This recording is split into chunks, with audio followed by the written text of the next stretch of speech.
Hi everyone, welcome back to Crochet Rocks. Tracy here, and to another giveaway. I'm just moving this yarn out of the way because it's hiding my rules, which I do need to go by and tell you as much as I possibly can without messing up, which I always do. The rules, which are, if you could watch this video in its entirety, that would be brilliant. It helps me with the YouTube algorithm, and it also helps me with the postage. So yeah, both a bonus for me.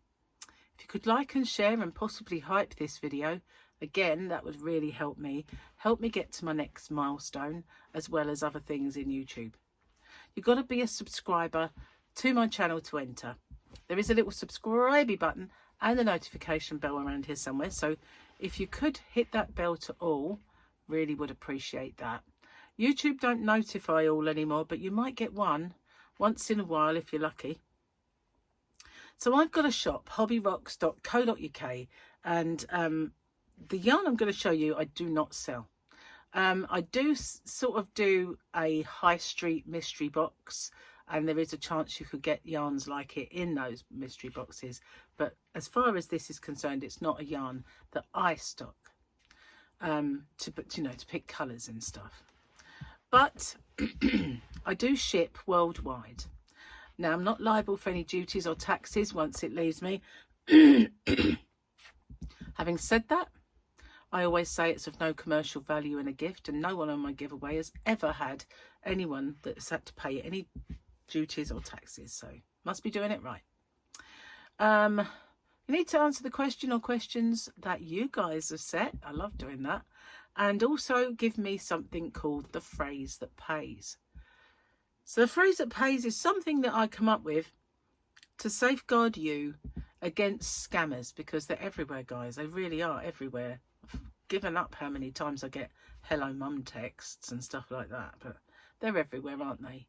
And in the past, we have had them on YouTube giveaways, and they have put links and saying you've won underneath your entry, you know, where you've put your answer to the question. And they latch on and they put one under everybody saying that you've won. Click on the link. Well, we all know about links now. They're a no-no. So the only way I'll ever let you know you've won is by making a separate video, choosing the winner via the random comment picker, and doing the checks to make sure the person is a subscriber, they've answered the question correctly, given me the phrase that pays. If you ever get a comment underneath your entry, then you can either delete it, ignore it, or just report it. It doesn't matter. I always take care of it myself anyway. In fact, just recently I've started noticing the little telltale signs that they're coming back. They put timestamps or links under certain videos, and then I just delete them and hide them or report them, so you know they don't come back. But you know, they might get through, and I just want to make sure that you guys are safeguarded. So you need to give me the answer to the question or questions and the phrase that pays. I understand the terms and conditions, and I'm aware of the scammer. In any words you like, as long as I can understand that that's what you mean. Standard YouTube rules apply. YouTube's not affiliated to my giveaway. No company is affiliated either.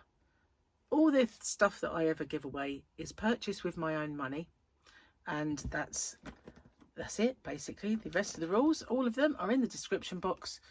Ones that I might not have messed up on, if you could give them a little look, be cool.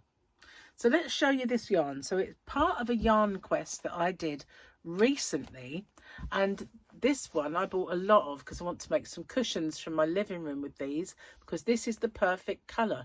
My suite, I have 2 sofas, is Air Force Blue, so it's a tad darker than this, but these would look lovely made into cushions. So I did buy rather a lot of it, more than I actually needed.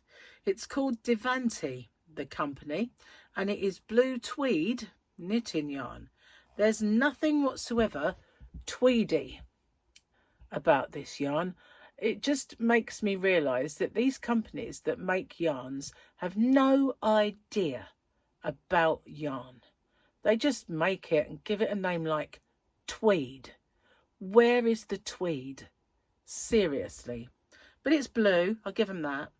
So Devanti is a a yarn company or band affiliated to a shop called The Range here in the UK. And it always makes me smile when the band says great for beginners and experienced knitters, because that's everyone, isn't it, that knits. It also is great for beginners and experienced crocheters. But again, why put that? That doesn't make any sense. It also says it's strong, holds its shape and soft. Well, you'd hope so, being, you know, you're going to be making something with it. It is 100% acrylic. I'm struggling to see that bit there. It is 100 grams. Did I tell you the yards?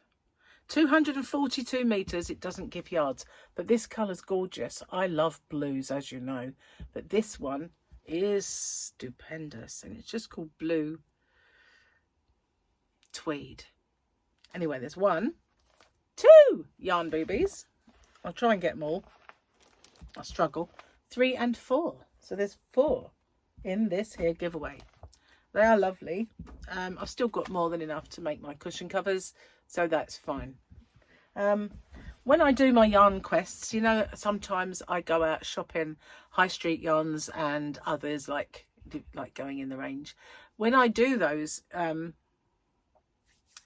quests, most of the yarn that I get, I either put in mystery boxes or giveaways. That's some of it I keep, some of it I use, but obviously I get too much for my own personal use. So then let's have a look what you've got to do. So as well as the phrase that pays that I mentioned earlier, we need to find a question. There wasn't a question on that one. Okay. Pause-alutely yarntastic asks, what are some funny pet names? Funny pet names. Well, I don't really have funny pet names currently, but I have had in the past. I had a tortoise called Stormin' Norman. He used to walk like this in his little terrarium, so he was Stormin' Norman. And other than that, Prudence was the funniest cat name I guess I ever had. Named after a song by Susie and the Banshees back in the day. Dear Prudence, obviously. Don't really have any funny... Gary, when I first met him, he used to have a dog called Rev. And he was a Jack Russell, and he was called that after the Reverend Jack Audrey. Was it Jack Audrey, or was that Thomas the Tank Engine? Reverend Jack Russell, that's it. That's what we called Jack Russell's after him. I got Thomas the Tank Engine in there. I don't quite know how that happened, because he was on the news earlier. That's why. Anyway, the Reverend Jack Russell. Everyone either called them Jack. So Joyce, who was Gary's mum, called him Rev, after Reverend. So he was Rev. So that was a funny name. But other than that, let me think. Michael, when and he lived with us for a while with his dog, who was called Negan, and it was very aptly named. He was always stealing my chicken. If I ever bought a chicken, that dog got it, and it didn't matter how I hid it, or if I put it in a glass dish with a lid on, knock the glass dish off the side to break it and get the chicken out. He was very ingenious, and he loved his chicken. And Negan, very aptly named. Other than that, we don't have any funny ones, really. With Michael, my other son, is the one who has named my pets more recently. And I've had a ginger cat called Ginge and a fluffy cat called Fluffy. So they're not very funny. They're just descriptive. We did have a cat called Norris. That was the funniest one that Michael ever named. And he called my girl cat Norris because she looked like Norris Cole, grumpy, from Coronation Street. And that was, I suppose, the funniest one he ever came up with. But we're not known for our funny names. Hopefully you guys are, and I'll look forward to reading some of them. So that's the giveaway. Thanks for everything. I truly appreciate all you do for me, and these are just my little ways of giving back. I'll see you guys on the next one. Bye-bye for now.